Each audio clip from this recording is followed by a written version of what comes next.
the both of you. Progressive Casualty Insurance Company affiliates and other insurers. Not available in all states or situations. Now, the only locally produced farm radio show with agricultural news, information, interviews, in-depth weather, and more. It's Terry Henne and his Farm Show on 100.5 and 790 News Radio WSGW and online WSGW.com.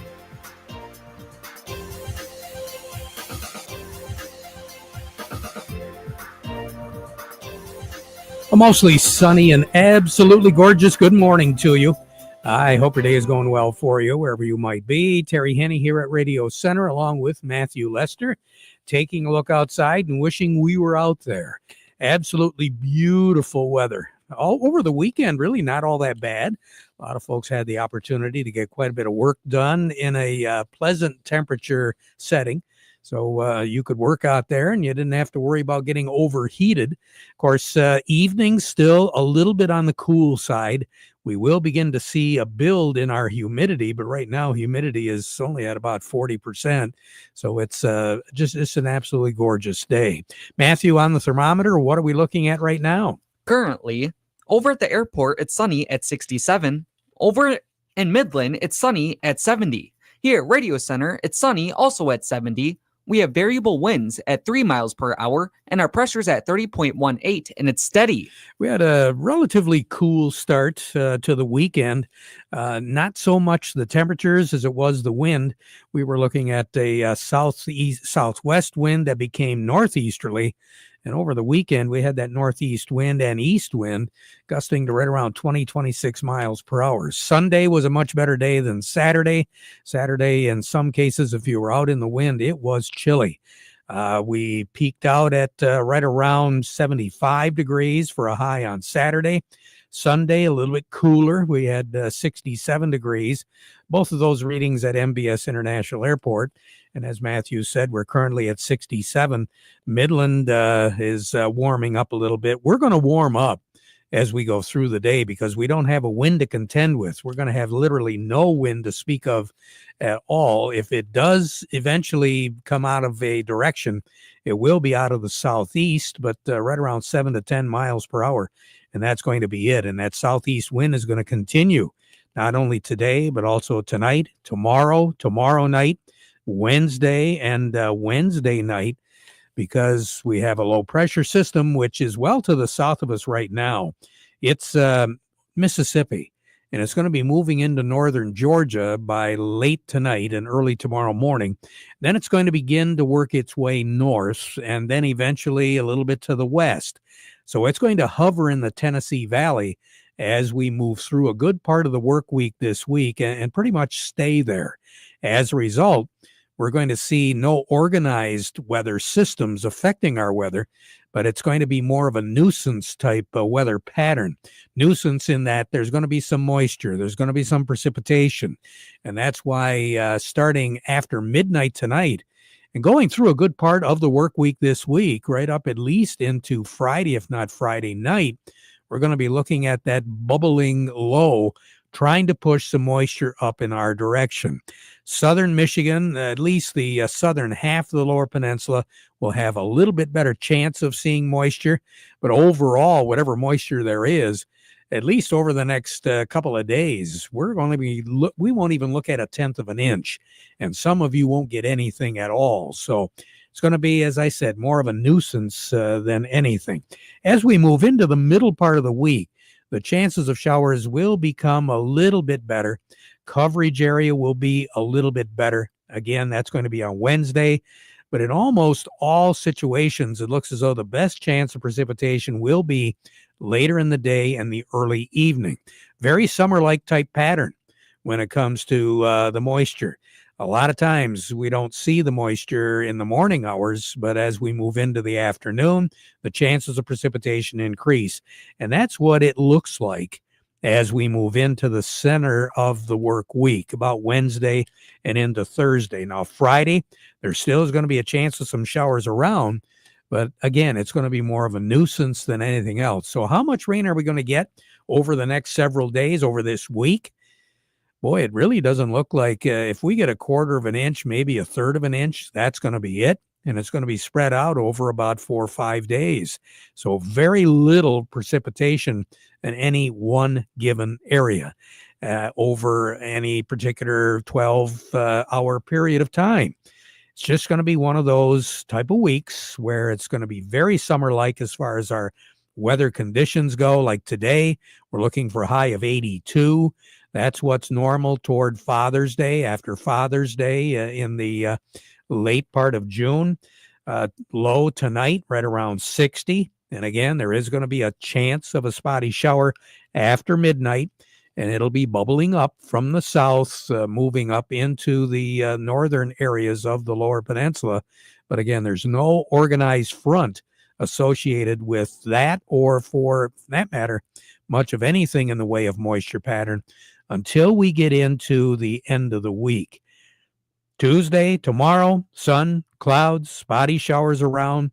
Again, later in the afternoon, not quite as warm tomorrow as what it'll be today. 75 for a high, 60 for a low tomorrow. What's average for this time of the year is 67 in the day and 46 at night. So we're running way above normal, especially at night. That's really going to make things grow. Wednesday, a mix of sun and clouds, a spotty shower later in the day on Wednesday, 76 for a high, 60 once again for a low on Wednesday night. Then moving into Thursday, we're going to have some sun around, then a chance of some shower activity later in the afternoon. But I think a much better chance is going to occur late Thursday night into the morning hours, early morning hours on Friday. Thursday's high will move up into that 80-degree range once again.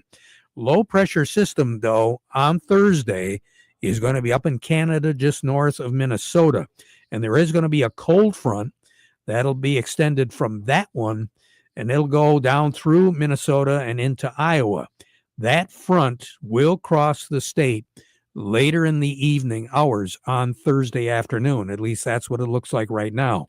So that's why I say there's going to be a little bit better chance of seeing some precipitation out of that scenario.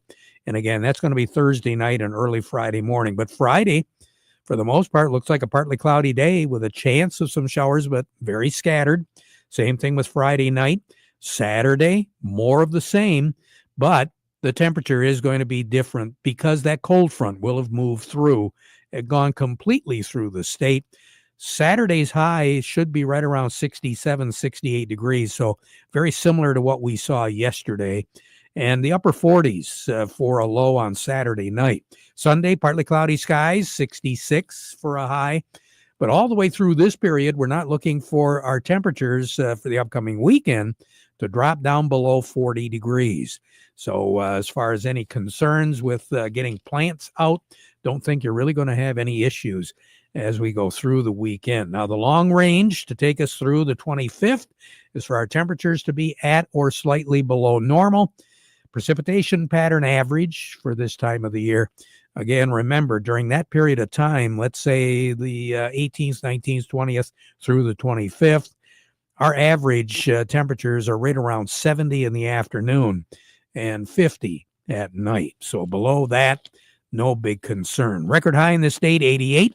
That was set back in 2022, 3 years ago. The record low is 29, and that was set back in 1939, tied in 1946, and tied in 2020, just 5 years ago. Coldest ever, 12th of May, 1966. 42 was our high, 36 was our low. The warmest ever was 1991 on this date. 86 was our high, 62 was our low. More on the weather as we go through the broadcast. Standing by, Matthew, to start us off this week. Who do we have? Up next, we have Gary Kaufman from Star of the West, and we also have Doug Klein from Oppenheimer. But before we get to them, we want to remind you the weather forecast brought to you by the folks at Nutrient Ag Solutions.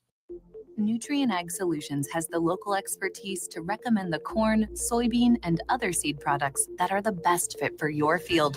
Plus, unparalleled agronomic support with products and services to unlock yield potential and improve crop performance from planting to harvest. Ask about our financing options to help you get more from every acre and lead the field. Visit your local Nutrient Ag Solutions branch or go to nutrienagsolutions.com.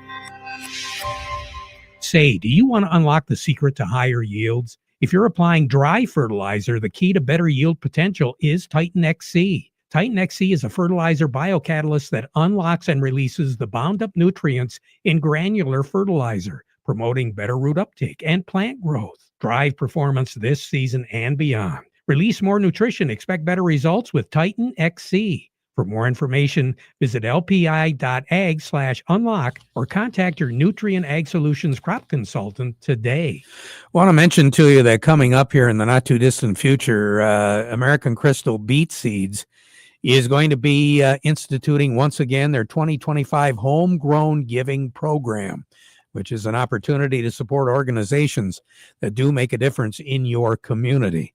Now, if you know of a deserving organization, someone that could use $10,000 to really make a difference in the community, now's the time to nominate them. The application period ends the end of May, but while you're thinking of it, if you know of an organization that could use that money and make a difference in your community, now is the time to put an application together for them. All you have to do is go to achseeds.com and submit your nomination. So mark that down. It's $10,000 that goes to one community organization that you feel really makes a difference in your community. Along with us from Star of the West in Frankenmuth, Gary Kaufman. Gary, hope you had a nice weekend. Well, I sure did. Hopefully you did as well, Terry. And you got all sorts of work done outside? Oh, absolutely. Depends. That's what I think. But, some others might think otherwise. So. Well, as far as I'm concerned, the pay grade is the same. It's like undying gratitude. There you go. You hit the nail on the head there. I wish I could say the same about Chicago, although there is a little bit of green there. Yeah, we definitely lost some green, but we still have green, I guess, Terry, with the, the news of China and the U.S. getting together over the weekend and finally finding some common ground on some tariff talks. So that was bolded really well in the overnight, but we're off our highs. But again, anything on the green side is always a positive this time of year for sure. So we're starting off not necessarily on a high note, but hopefully with this trade deal, negotiations, conversation, we should be able to begin to make a little bit of progress, because it's everything I'm reading is indicating there was a whole lot of posturing going on. And then all of a sudden they were a lot closer to agreement than what everybody thought. And they announced it. Last night? Was that when it turned out? Yeah, I think last night, and I guess President Trump was supposed to announce something today, I guess. Whether he did or didn't yet, I don't know. But at the end of the day, yeah, they weren't that far apart, I guess. And so they were able to come to a quick concessions on a lot of things, it sounds like. So for sure. Well, yeah, a lot of things. And it's going to be real interesting to see how everything finally shakes out after 90 days. But again, I think that's all a part of the negotiation as well, that term of how long. Yeah, exactly right. So, yep. So yeah, we got that. Other than that, we've got a little news about what's going on in other parts of the world too, don't we? Yeah, with the Ukraine, Russia potentially having a truce there, and then also with India and Pakistan, reported ceasefire there, and of course we got the WASD report at noon. We got the crop progress after the markets closed. So yeah, we got some news. So hopefully that's all going to view as positive and bode well in Chicago as we move forward through the week. I'll take it. So what do we got right now, Gary? Yeah, let's call cash wheat up 2, Terry, 509 on the white, 434 on the red. New crop also up a couple at 524 on the white, 439 on the red. Cash corn, let's call it up a penny at 386. New crop up a penny as well at 378. cash soybeans currently up 7 at 9.79, and new crop, let's call it up a dime, Terry, at 9.61. All right. Rocking and rolling for the week, right? Yeah, there we go. Here we're off kickstarted for the week here. Here we go. That WASNI report's going to be pretty interesting. Yeah, it'd be interesting. I think it'd be bullish old crop, bearish new crop. At the end of the day, is it going to be neutral? So we'll see what the numbers come out. So Fingers crossed. Here we go. Gary, you have a good day, okay? I will. You do the same. Thanks, Terry. You bet. Gary Kaufman over at Star of the West. A little bit more in depth as far as what our markets are doing. Doug Klein from Oppenheimer joining us. Market report brought to you by the folks at Thumb Bank. They've got that grand opening scheduled for this week, Thursday and Friday, the 15th and the 16th, from 9 in the morning till 4 in the afternoon. Stop by. They've got a lot of grand opening, great prizes and more during the 2 days. And coming up on Friday, we'll be broadcasting our farm program from the Freeland branch of Thumb Bank, where they're going to have a luncheon. That'll be from 11:30 until 1:30. So mark it all down on your calendar. They're very happy to be in Freeland, and Freeland, from what I understand, is pretty happy to see them as well. Thumb Bank, locally owned, locally involved, and locally invested in the communities that they serve. Doug Klein, good morning. How are you this morning? I'm doing good. How are you doing? Hey, we're not doing too bad. How's everything shaking in Chicago? I would fill up my gas tank if I were you. Oh, Probably pretty soon. Yeah, everything's super in the green. Obviously, the tariff agreement, the elephant in the room. Yeah. Government manipulation of the markets, again, more so. And so this Dow Jones up 900 points, the S&P, I don't know, 143 points, and the NASDAQ is up about 3.25%. So everything is solid for now. It's crazy. It opened up and stayed up pretty much. There was really no in between, sort of trading up, this give and take stuff that we used to get in the stock market.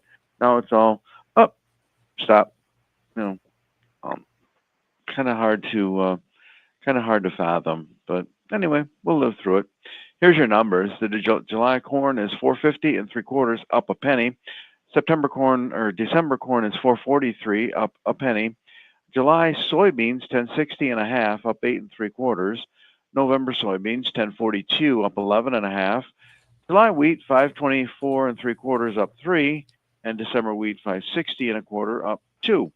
The crude oil is 62.04, up $1.46. Heating oil is 211 1/2, up 4.9 cents. Gasoline is 214, up 3.2 cents. Natural gas is 3.99, down 10 1/2 cents. Over currencies, Canadian dollar, US dollar buys $1.40 Canadian, that's up by 68 ticks.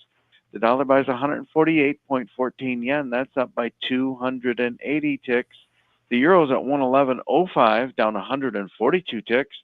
The dollar is at 101.62, up 129 ticks. And the metals are all down today. Gold is at 32.4140, down $102.60.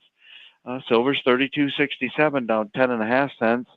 Platinum's 978.60, down $20.70. Copper's at 462.45, down 2.9 cents. Okay. Fill her up, huh? I think so. Use the points, get her done. Yeah, I think so. Doug, you have a good one, all right? Okay. Okay, Yep, Doug too. Klein over at Oppenheimer.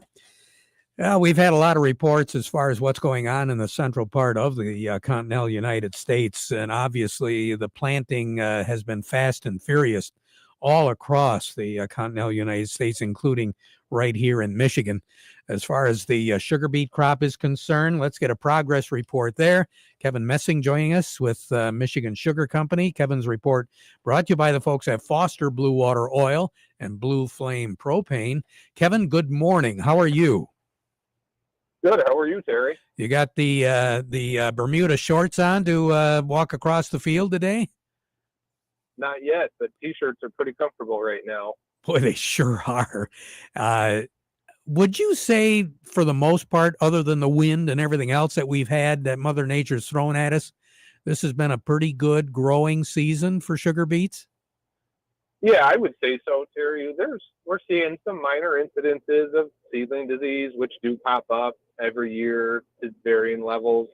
Insect pressure has been pretty light to this point, but I would say it's been a pretty good spring so far, and I think these beets are ready for some warm, sunny weather to really take off and grow. Now, we have had some replant scheduled, or has it been going on? It's been going on. Some fields are still waiting to be evaluated, but I've seen a small amount happen of what needs to. We won't see any major acres, but what needs to be done or has been evaluated. Growers are out there already going because the soil conditions are right, and they're ready to get beet replants wrapped up and move on to the next crop. Any advice that you want to pass along to our growers right now, Kevin? Yeah, so our beet crop is starting to grow, where some of those early fields are getting to that 2 full leaf stage where lay-by herbicide applications can happen. And with this warm weather, I'm expecting to see some incidents of springtails and flea beetles really start to show up. So as you're scouting fields, or if you have questions, obviously contact one of your Michigan Sugar agronomy members, and we can get you the latest info or take a look at fields as we need to. Yeah, I was kind of curious about the insects. I mean, we did have a pretty good winter as far as, frost and all that stuff, but are we beginning to see now some crop up? Well, not in small amounts, Terry. I think the hard winter took care of a lot of the cutworms and the larger insects that we had trouble with last year on the cover crops that maybe overwintered better than normal. Springtails and flea beetles are pretty common every year and rarely require an application to control them on their own, but they are something to make note of because we do see them nearly every year. I'm kind of curious when it comes to application of some of this. Obviously, you can get up and down the fields, to spray, but with drones, I'm very curious. Yeah. Have you seen much activity? Are you hearing about much activity of using drones for applications? Sugar beet. Yeah. I would say more and more every year. There's a handful of growers that I work with that either have one or have custom applications done with drones. I think that number is growing as well. And I would say in general, quality of applications are adequate to good. They're maybe not as good as a ground rig with a sprayer, but there's some give and take there with when we get into wet soil conditions or just a grower situation. Sometimes that drone is a little better option for their own operation. But I'm seeing more and more drones get used. I wouldn't say it's a large number of acres, maybe 5-10% would see some sort of drone activity, but it's grown a lot in the last few years. Well, one thing we're not seeing a whole lot of right now is wet conditions, but we are going to need some rain here, aren't we? Yeah, it looks like a slight chance midweek, but in a couple tenths to a half inch isn't going to hurt anything for these beets growing right now. And there's some of the later plantings that went in about 8 days ago are looking a little crusty. They maybe want to rain right now, but the rest of the beets they're sitting in pretty good shape. So, and sometime in the next week we can take a rain. And we're pretty much all done as far as planting goes, aren't we? Yeah, I think we are call it 99% area. I don't think we're entirely done. There's a few fields or pockets where growers have a little bit of work to do where they got some heavier amounts of rain or soils weren't draining as well. But I would say we are pretty close to putting a bow on planting. All righty. Kevin, I really appreciate your time. You take care. We'll talk to you again next Monday, okay? All right. Thank you, Terry. You as well. Thank you. Kevin Messing with Michigan Sugar, agronomist over there. Remember, Foster Blue Water Oil. If you want more power, faster cold starts, maximum lubricity, and up to 8% improved fuel economy, go with Extreme Diesel from Power Service. Available today at Foster Blue Water Oil. Remember, Foster Blue Water Oil supplying fuel, propane, lubricants, diesel exhaust fluid, and energy services for over 80 years. We're going to take a break, and then Jerry Samolsky joins us from Bay Landscaping and Garden Center.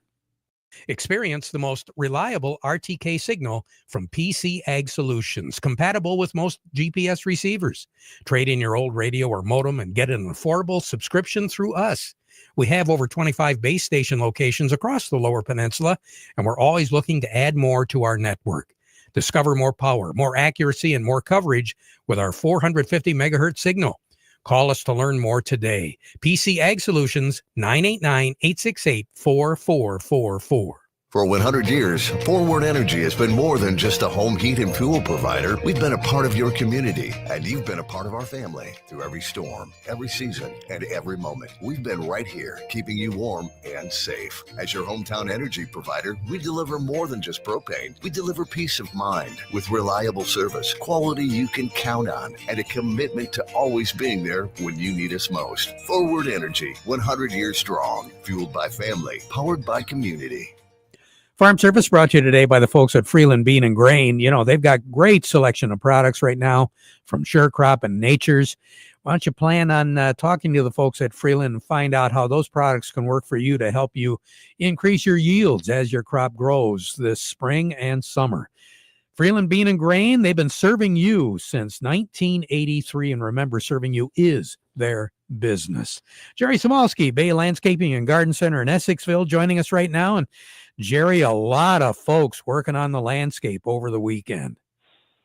Yeah, Terry, Mother's Day is always a good weekend for that. And, this morning I've been driving around. I did Frankenmuth, Midland, and back to Bay City. And, boy, there's planters going on all over. And seeing one guy working the ground, and it's dusty.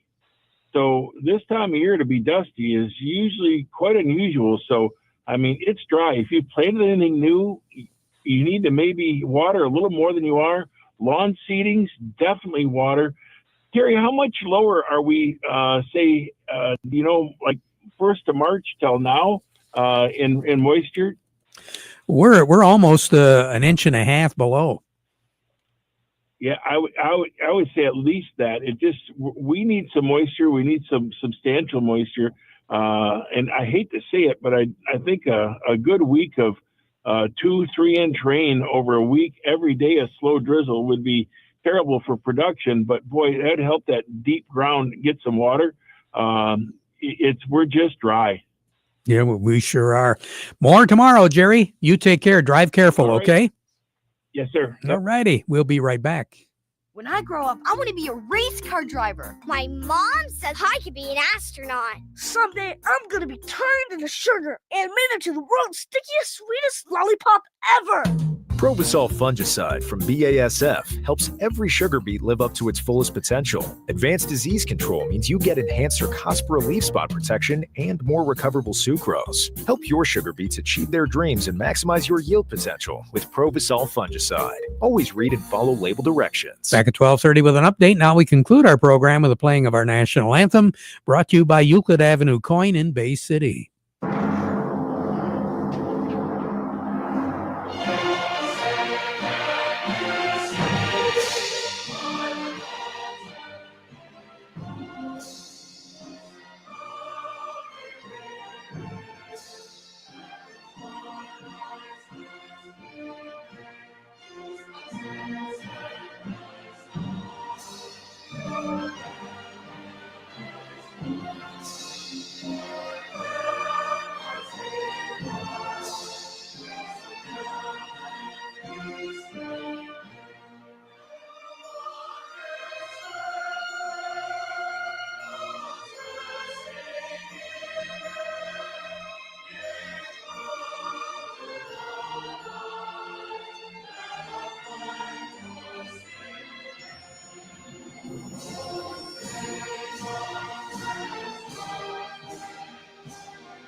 Broadcasting from the Stormmaster Exterior Studios, WSGW, Saginaw, Bay City, Midland, WSGW-FM, Carlton.